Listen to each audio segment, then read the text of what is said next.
Hello, I am Edward Miller. Welcome to a new session of industrial autopsy in this crisis cabinet. Archibald, please stop pecking at the server cables. The tension is already high enough today. Have you ever wondered how long a giant can stand before its own foundations crush it? Well, Ubisoft has just given us the answer, and I'll tell you now, it isn't pretty. To understand the magnitude of this tragedy, we must look back to a time when this company's name was synonymous with prestige and the vanguard. Even though this company is a source of multiple jokes today, the reality is that there was a time when Ubisoft didn't follow trends, it created them. Those were the glory days of the 7th generation of consoles, a period where every creative decision seemed touched by logistical genius. They gave us the Ezio Auditore trilogy in Assassin's Creed, a work that was not just a video game, but a masterclass in transmedia storytelling and historical reconstruction. Back then, walking through Renaissance Florence felt like an insurmountable technical achievement. Ubisoft was the architect of worlds that breathed and respected the player's time, and they didn't stop there. They gave us Far Cry 3, a title that perfected the open-world formula and introduced us to Vas Montenegro, a villain who redefined what we expected from an antagonist in this medium. In those years, Ubisoft dared to do everything from the tactical and realistic stealth of Splinter Cell, Chaos Theory, which remains the gold standard of the genre, to the explosion of color and platforming in Rayman Origins. They were bold, technical, and above all, they had a clear identity. You knew you were playing a Ubisoft title because it exuded quality and an attention to detail that today seems like an urban legend. We cannot avoid talking about the crown jewel, or rather, how it has rusted.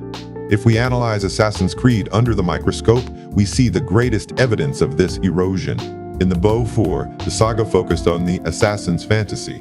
Parkour was a precision tool, stealth was vital, and cities were designed as vertical puzzles. There was a coherence between the narrative and the level design.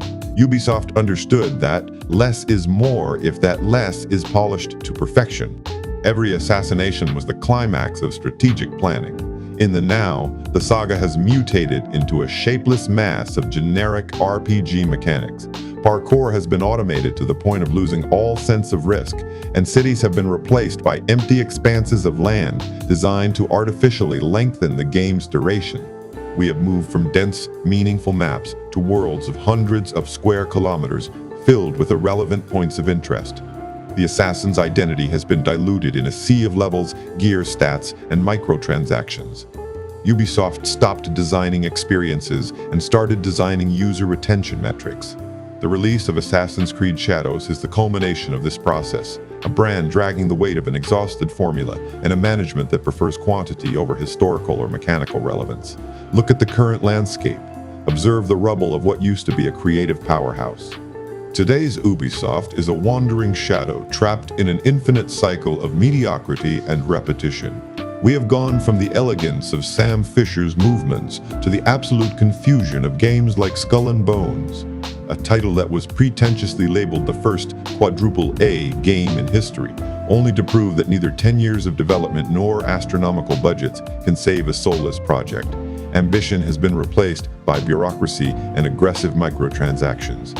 While they used to take risks with new mechanics and deep narratives, now they limit themselves to filling gigantic maps with repetitive tasks. This has even become a stain on the company, with the so-called Ubisoft Formula taken to the point of absurdity.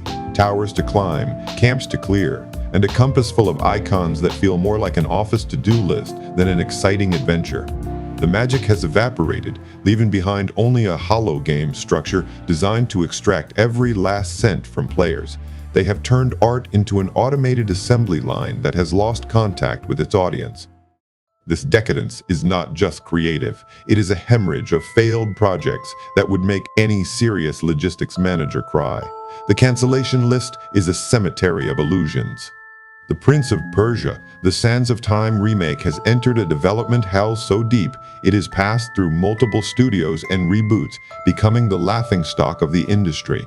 They have canceled massive-scale projects in studios all over the world, from Stockholm to Halifax, wasting years of talent and millions of euros in the process. Projects like The Division Heartland were discarded after years of work, while others like Beyond Good and Evil 2 have become urban myths that only serve to burn investors' money. Titles like Watch Dogs Legion, tried to innovate with character systems that ended up feeling empty and charmless. They no longer build digital cathedrals.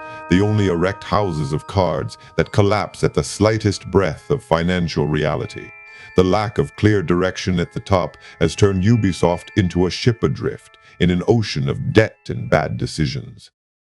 Here is the epicenter of the earthquake, the point of no return. Management, led by an Yves Guillemot, who seems to have lost touch with reality, has launched a voluntary redundancy plan for 200 employees at their Paris headquarters. But let's not be fooled, Archibald. This is a disguised purge.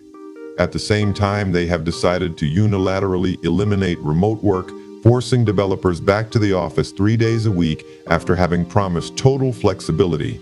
It is a textbook logistical ambush. They know that many employees move their lives away from expensive urban centers to survive on salaries that have not risen with inflation. By forcing them back, they are forcing them to quit so they don't have to pay severance for unfair dismissal.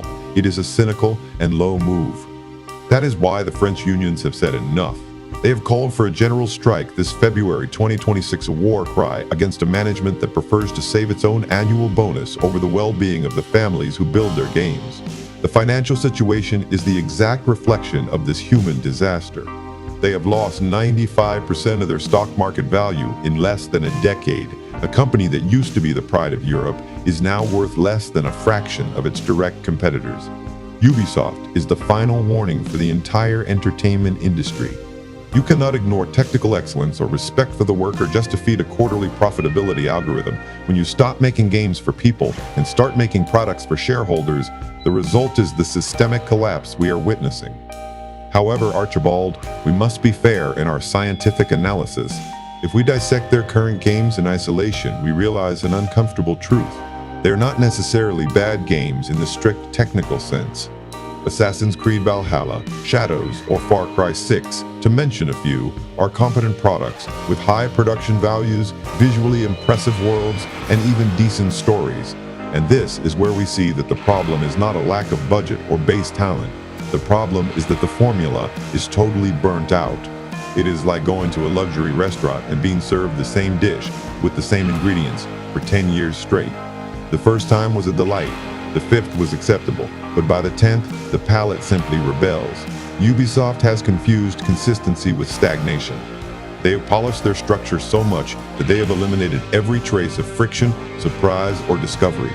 When a player can predict exactly what is going to happen for the next 80 hours of gameplay just by looking at the map, the excitement dies.